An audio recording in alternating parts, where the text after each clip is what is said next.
79వ స్వతంత్ర దినోత్సవం సందర్భంగా ప్రధాని మోడీ గారు ఎర్రకోట దగ్గర జెండా ఎగరేశారు.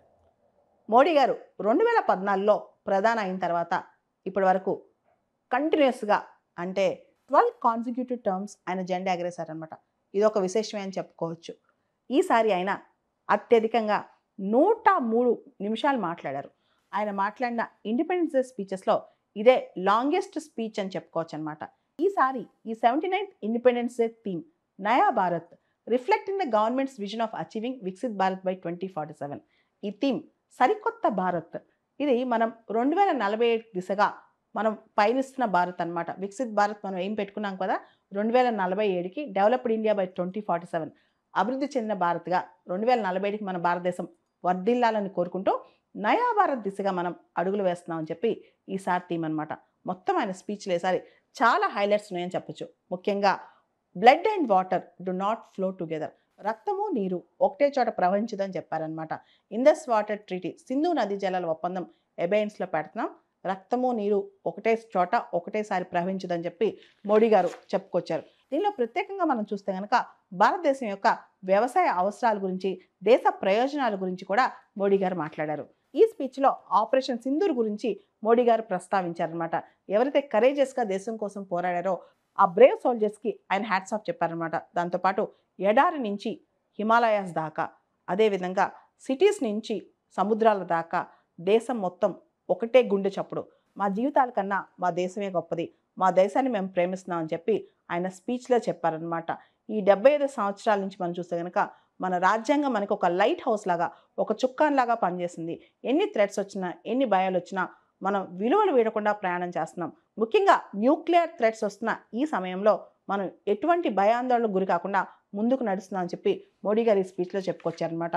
దీంతో పాటు కొన్ని కీ అనౌన్స్మెంట్స్ కూడా చేశారు. ముఖ్యంగా నెక్స్ట్ జనరేషన్ జిఎస్టీ రిఫార్మ్స్, మనకు తెలుసు గూడ్స్ అండ్ సర్వీసెస్ ట్యాక్స్ భారతదేశంలో ఇంట్రడ్యూస్ చేసి దాదాపు 9 సంవత్సరాలు పూర్తయింది. ఈ సందర్భంగా మోడీ గారు కొత్త తరం రిఫార్మ్స్ జిఎస్టీలో తీసుకురాబోతున్నారు. దీన్ని సింప్లిఫై చేయబోతున్నారంట. ఈ డ్రాఫ్ట్ రికమెండేషన్స్ని దివాళీ సందర్భంగా ప్రజలకు గిఫ్ట్గా ఇవ్వనున్నారంట. సింప్లిఫైడ్ జిఎస్టీ రెజీమ్ అనమాట. చాలా సింప్లిఫై చేసి జిఎస్టీని మనకు అందిపోతున్నారంట. తర్వాత అన్నిటికన్నా ముఖ్యమైనది మిషన్ సుదర్శన్ చక్ర. మనకు తెలుసు సుదర్శన్ చక్ర అనే పేరు చాలా ఇన్స్పైర్డ్ పేరు అనమాట.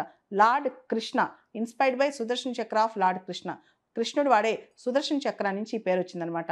భారతదేశం యొక్క రక్షణ కోసం రక్షణ కవచంగా ఒక మిషన్ తీసుకొస్తున్నారంట. అదే ఇజ్రాయెల్ ఐరన్ డోమ్ లాంటిది మన మిసైల్ డిఫెన్స్ సిస్టమ్, స్వదేశీయంగా తయారు చేసుకునే రక్షణ కవచం అనమాట. ఇది మన స్ట్రాటజిక్ ఎసెట్స్ కావచ్చు, మన సివిలియన్ ఎసెట్స్ కావచ్చు, అంటే మన న్యూక్లియర్ ఎసెట్స్ కావచ్చు, మన సివిలియన్ ఎసెట్స్ కావచ్చు, ఏదైనా కాపాడుకోవడానికి మిషన్ సుదర్శన్ చక్ర అనేది 2035 కల్లా పూర్తి స్థాయిలో ఆపరేషనలైజేషన్లోకి వస్తుంట.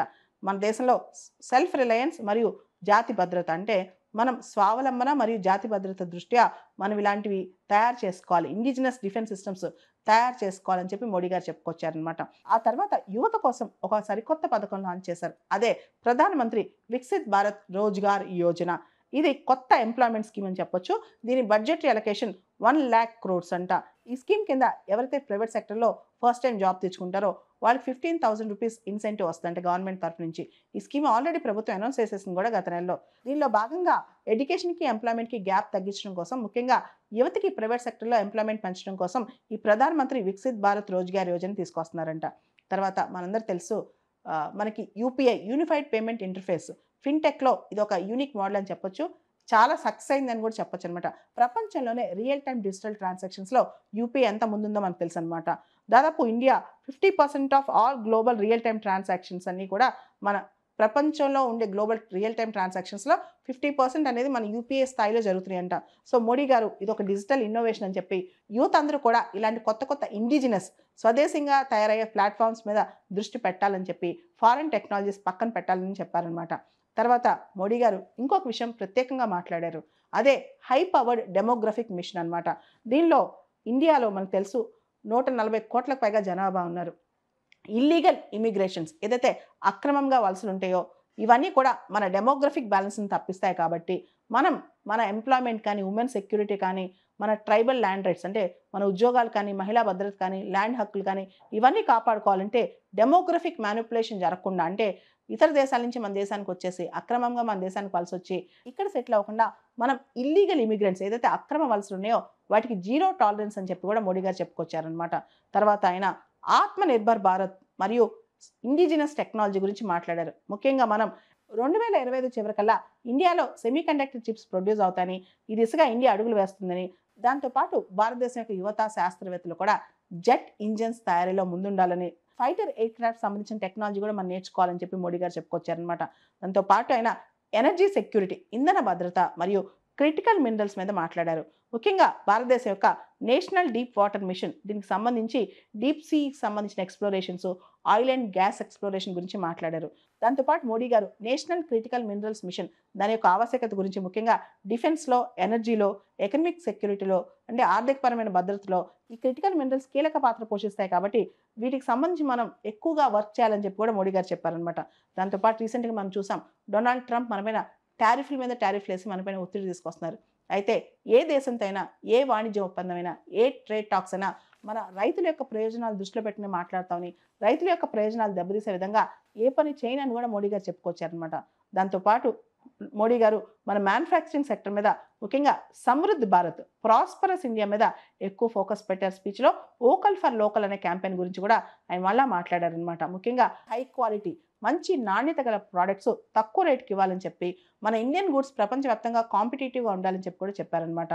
సో ఓవరాల్గా మోడీ గారి స్పీచ్లో సెల్ఫ్ రిలయన్స్ అంటే స్వావలంబన, దాంతోపాటు సెక్యూర్ అండ్ ప్రాస్పరస్ ఇండియా, సమృద్ధి గల, భద్రత గల, స్వావలంబన గల భారతదేశం గురించి ఆయన మాట్లాడారు. దీనిలో ప్రత్యేకంగా ఆయన హైలైట్ చేసిన పాయింట్స్ జాతి భద్రత మరియు వ్యూహాత్మక స్వయం ప్రతిపత్తి, దాంతోపాటు యువతకి ఉద్యోగాలు, టెక్నాలజీ కూడా, టెక్నాలజీలో మన నాయకత్వం, ఎకనమిక్ రిఫార్మ్స్, ఆర్థిక సంస్కరణలు, రూరల్ వెల్ఫేర్ అంటే గ్రామీణ భారతంలో వాళ్ళ సంక్షేమం అనమాట, and energy and resource independence అంటే ఇంధన శక్తి కావచ్చు, రకరకాల వనరులు కావచ్చు, వాటిలో స్వతంత్రత, అండ్ ఓవరాల్గా భారతదేశం ప్రపంచవ్యాప్తంగా ఇన్నోవేషన్స్లో, ప్రపంచవ్యాప్తంగా రెసిలియన్స్లో ఎలా ఉంది అనే దాని మీద కూడా మోడీ గారు మాట్లాడారు. ఓవరాల్గా ఆయన స్పీచ్లో 2047 వికసిత్ భారత్ అంటే భారతదేశానికి స్వతంత్రం వచ్చి 100 సంవత్సరాలు పూర్తి చేసుకునే లోపు ఇండియా యొక్క బలమైన శక్తిగా ఎదగాలని మోడీ గారు కోరుకున్నారు.